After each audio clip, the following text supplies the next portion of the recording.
Media మిత్రులందరికీ నా హృదయపూర్వక నమస్కారాలు.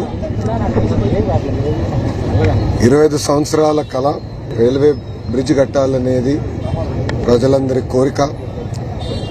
2019లో ఎప్పుడైతే నేను శాసనసభ్యుడిగా ఇక్కడ పోటీ చేశానో అప్పటి నుంచి కూడా ప్రజలు పెద్ద ఎత్తున వచ్చి ఈ బ్రిడ్జ్ ఒకటి పూర్తి చేయండి, ఎందుకంటే ఇది హై ట్రాఫిక్ లైన్, దానివల్ల వద్దాక గేట్ పడుతుంది, మేమందరూ ఇబ్బంది పడుతున్నాం అనేది పదే పదే చెప్తాం జరుగుతుంది. అంతేకాకుండా ఇక్కడ మీడియా మిత్రులు కూడా నాకు తెలియజేస్తాం జరిగింది. ఇప్పుడే గౌరవ ఎంపీ పెమ్మసాని గారు చెప్పినట్లు అశ్విని వైష్ణవ్ గారితో సంప్రదింపులు చేసి ఇది రాబోయే 15-20 సంవత్సరాల ట్రాఫిక్ ని పరిగణనలో తీసుకుని ఈ బ్రిడ్జ్ ని మనం ఏర్పాటు చేసుకుంటాం జరుగుతుంది.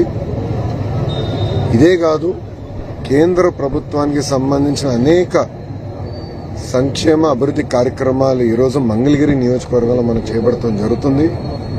ఒక ఉదాహరణ భూగర్భ డ్రైనేజ్, దానికి కూడా ఈరోజు మేము శంకుస్థాపన చేస్తున్నాం. అది కూడా మంగళగిరి ప్రజలకున్న కళ.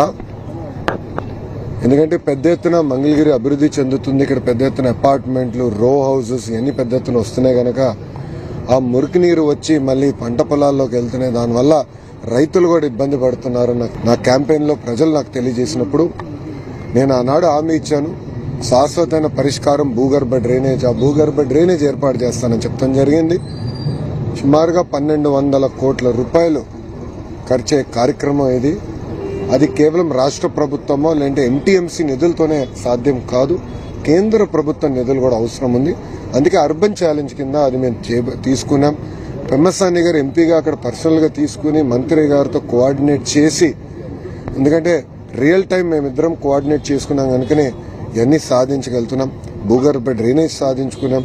తాగునీటి ప్రాజెక్ట్ పనులు ఇప్పటికీ ప్రారంభమైనాయి. ఈ బ్రిడ్జ్ ఏదైతే ఉందో నిడమర బ్రిడ్జ్ కూడా మేము యుద్ధ ప్రాతిపదికంగా గౌరవ ఎంపీ గారు 24 నెలలు అన్నారు. నేను అధికారులతో కూడా మాట్లాడాను. ఎంపీ గారిని కూడా నేను కోరుతున్నా 18 నెలల్లో మనం పూర్తి చేయాలి ఈ బ్రిడ్జ్. ఎందుకంటే అనుకుంటే అయిపోతుంది, నిధులకి ఎలాంటి కొరత లేదు. ప్రాజెక్ట్ మానిటరింగ్ ఫాలో అప్ అవసరం. ఎంపీ గారు మొత్తం గుంటూరు పార్లమెంట్లో పనులు చూసుకుంటూ మంగళగిరికి అవసరమైన పనులు ఎప్పటికప్పుడు కేంద్రంలో ఉన్న మంత్రులందరితో కూడా సంప్రదింపులు చేసి ఆ పనులన్నీ కూడా పూర్తి చేస్తున్నారు. ఇంతేకాదు, మంగళగిరిలో మనం చూస్తే మొన్న కూడా అకాల వర్షాలతో మనకి ఫ్లడ్డింగ్ అనేది జరిగింది. దానికోసం ఎంటీఎంసీ ప్రత్యేక చర్యలు తీసుకుంటుంది.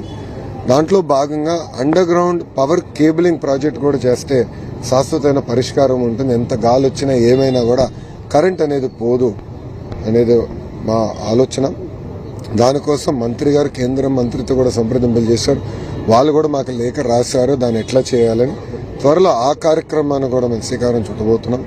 సో మీరు చూస్తే ఆనాడు తాగునీరు చెప్పాను, అండర్ గ్రౌండ్ పైప్ లైన్ ద్వారా తాగునీరు, భూగర్భ డ్రైనేజ్, గ్యాస్ కూడా పైప్డ్ గ్యాస్, ఇప్పుడు కరెంట్ కూడా.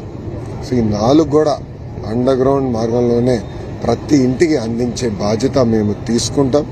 నేను ప్రజలకు ఒకటే హామీ ఇచ్చాను, ఏ మెజారిటీ అయితే నేను 2019లో ఓడిపోయానో దాని పక్కన ఒక 0 పెట్టి నన్ను గెలిపించండి. నాకు అదే కొండంత బలం. అధికారులతో పోరాడగలుగుతా, ఎంపీ గారితో పోరాడగలుగుతా, ముఖ్యమంత్రి గారితో ఉప ముఖ్యమంత్రి గారితో దెబ్బలాడి నిధులు తీసుకురాగలుగుతానని ఆనాడు ప్రజలకు హామీ ఇచ్చాం. ఎవ్వరు ఊహించిన విధంగా 91,000 మెజారిటీతో నన్ను గెలిపించారు. ఏ నమ్మకంతో అయితే నన్ను గెలిపించారో ఆ నమ్మకం నిలబెట్టుకోవాల్సిన బాధ్యత నా పైన ఉంది. అందుకే మీరు చూస్తే పార్కులు అభివృద్ధి చేస్తున్నాం, లేకులు అభివృద్ధి చేస్తున్నాం, నిరుపేద కుటుంబాలకి శాశ్వత ఇల్లు కట్టేదాన్ని కూడా భూములన్నీ ఇప్పుడు ఫైనలైజ్ చేసాం. ఆ కార్యక్రమం తొందరలో స్వీకారం చుడుతున్నాం. భూగర్భ డ్రైనేజ్, గ్యాస్, పవర్, వాటర్ అది కూడా అందజేస్తున్నాం. పెద్దలు అన్నట్టు మహాప్రస్థానం, ఎందుకంటే అంత్యక్రియలకి వెళ్ళినప్పుడు జనరల్గా మీరు ఇస్తే వర్షం పడే ఛాన్సెస్ ఉంటాయి. దాంట్లో ప్రజలు చాలా ఇబ్బంది పడుతున్నారు. సో ఒక మోడల్గా మహాప్రస్థానం కూడా ఏర్పాటు చేసాం. దాన్ని కూడా ఈరోజు ప్రజలకి ఓపెన్ చేయబోతున్నాం. అంతేకాకుండా గ్రామాల్లో ఉన్న చిన్న శ్మశానాలు కానివ్వండి, అవన్నీ కూడా పెద్ద ఎత్తున మేము అభివృద్ధి చేస్తున్నాం. కమ్యూనిటీ భవనాలు ప్రత్యేకంగా గతంలో ఏదైతే నేను ప్రచారంలో హామీ ఇచ్చానో 32 కమ్యూనిటీ భవనాలు కడతానని హామీ ఇచ్చాను. అది సిఎస్ఆర్ నిధులనండి, ఎంటీఎంసీ నిధులనండి, కేంద్ర ప్రభుత్వ నిధులనండి, రాష్ట్ర ప్రభుత్వ నిధులనండి, అన్ని నిధులు సమకూర్చి ఇవన్నీ అభివృద్ధి కార్యక్రమాలు మేము చేపడతాం జరుగుతుంది. నా లక్ష్యం ఒకటే, మంగళగిరి నియోజకవర్గం అనేది ఒక ఆదర్శ నియోజకవర్గంగా తీర్చిదిద్దాలి. దానికోసం అటు పక్కన ఎంపీ గారు, ఇటు పక్కన శాసనసభ్యుడిగా నేను అహర్నిశలు కష్టపడతానని మంగళగిరి ప్రజలకు తెలియజేస్తున్నాను. Thank you.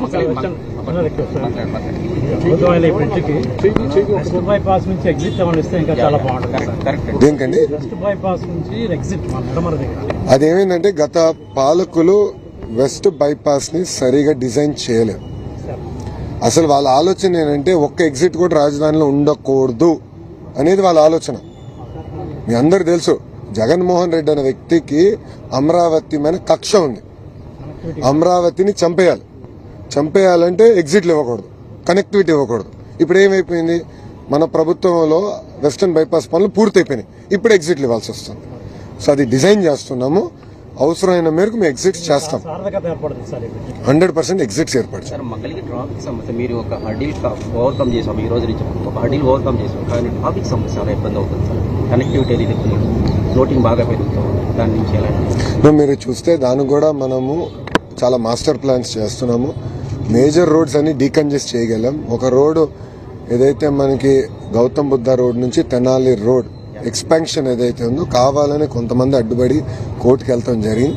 అది నేను అందరినీ కూర్చోమని, మంగళగిరిలో ఉన్న మా నాయకులు, ప్రజా సంఘాలు అందరూ కూర్చొని నిర్ణయం తీసుకోమని చెప్పి. ఎందుకంటే అభివృద్ధి కార్యక్రమాలు చేసినప్పుడు ప్రజలు కూడా చేయగలపాల్సిన బాధ్యత ఉంది. సో ఒక్కరు కూడా ఇబ్బంది పడతారంటే నేను చేయదలుచుకోలేదు, నేను చర్చించదలుచుకున్నాను. సో ఆ కార్యక్రమం కూడా మేము శ్రీకారం చుడుతున్నాం. మీరు చూస్తే ఉండవల్లి సెంటర్లో రౌండ్ అబౌట్ చేస్తున్నాం. ఇలా అన్ని ఏరియాస్లో కూడా ఎక్కడైతే ట్రాఫిక్ మూవ్మెంట్ ఎక్కువ ఉందో అవి డీకంజెస్ట్ చేయాల్సిన బాధ్యత మా పైన. అంతేకాకుండా సిఆర్డీఏ ఆధ్వర్యంలో ఇప్పుడు కనెక్టివిటీ స్టార్ట్ అవుతుంది. ఎయిమ్స్కి దగ్గర రోడ్ E30 అవన్నీ మొదలైనవి వర్క్. అది కూడా మొదలవుతాయి అంటే ఒక రింగ్ లాగా ఫామ్ అవుతుంది మంగళగిరి చుట్టూ. సో ఒక రింగ్ రోడ్ మంగళగిరికి న్యాచురల్గా ఫార్మ్ అయిపోతుంది. దానివల్ల కూడా చాలా వరకు ట్రాఫిక్ డీకంజెస్ట్ అవుతుంది. అదైపోతే హెవీ ట్రాఫిక్ రాకుండా చేసే అవకాశం ఉంటుంది. అంతేకాకుండా కొన్ని మార్కెట్స్ కొంతమంది కలిసారు. మార్కెట్స్ వాళ్ళు కోరింది ఏంటంటే ఇప్పుడు ఊరు సెంటర్లో ఉంది, ఊరు సెంటర్ కాకుండా 1 కిలోమీటర్ అటు ఇటు కానీ బయట భూమి ఉంటే అక్కడ ఏర్పాటు చేస్తే బాగుంటుందని కూడా వాళ్ళు నిన్న మొన్న కలుస్తాం కూడా జరిగింది. అది ఏర్పాటు చేస్తే హెవీ వెహికల్స్ మంగళగిరి టౌన్ సెంటర్కి డేలో రాకుండా చేయగలుగుతాం. సో దానిపైన శ్రద్ధ పెడతాం. మంగళగిరికి టూరిజం ప్యాకేజ్ డెవలప్మెంట్ అన్ని సోర్సెస్ ఉన్నాయి. మీరు ఎకో పార్క్ కావచ్చు, కానీ దాని మీద టూరిజం ప్యాకేజ్ కొండపై చేస్తానని దాని మీద ఎలాంటి అప్డేట్స్ ఉన్నాయి? ఇప్పుడు దేవాలయంకి వచ్చే గల అది కూడా కేంద్ర ప్రభుత్వం గతంలో ఒక స్కీమ్ అనేది ఉండేది, దాన్ని 2.0 త్వరలో రిలీజ్ చేయబోతున్నారు. మొన్న ఎంపీ గారు పర్సనల్గా వెళ్ళి మంత్రి గారిని కలిసి అక్కడి నుంచే నాకు ఫోన్ చేసి ఒకసారి మంత్రి గారితో మీరు మాడితే బాగుంటుందంటే అప్పుడు నేను మాట్లాడాను. త్వరలో అది 2.0 స్కీమ్ని లాంచ్ చేయబోతున్నారు. ఆ స్కీమ్ కింద మంత్రి గారు నాకు ఇచ్చిన హామీ మన దేవాలయాన్ని ఫస్ట్ ప్రాజెక్ట్ కింద చేయబడతారు. సో మీరు చూస్తే ఆసుపత్రిలో కూడా 100 పడకల ఆసుపత్రి కొత్త తయారవుతుంది. అప్పుడు అక్కడ ల్యాండ్ ఓపెన్ అప్ అవుతుంది. సో ప్రయాణికులు, భక్తులు ఎవరు వచ్చినా కూడా సిటీలోకి రాకుండా ఎయిమ్స్ దగ్గరనే పైకి వెళ్ళి, కొండపైకి వెళ్ళి అక్కడ నుంచి ఎంట్రీ కూడా పర్ఫెక్ట్గా చేస్తే పార్కింగ్ కానీ వాళ్ళకి కావాల్సిన వసతులు కానీ అక్కడంతా ఏర్పాటు చేయగలుగుతాం. సో సిటీ నుంచి రాకుండా, చిన్న వీధుల నుంచి రాకుండా ఆల్రెడీ ఉన్న ఇన్ఫ్రాస్ట్రక్చర్ని మనం డీకంజెస్ట్ చేసానికి ఛాన్స్ ఉంది. అది మేము చేస్తాం.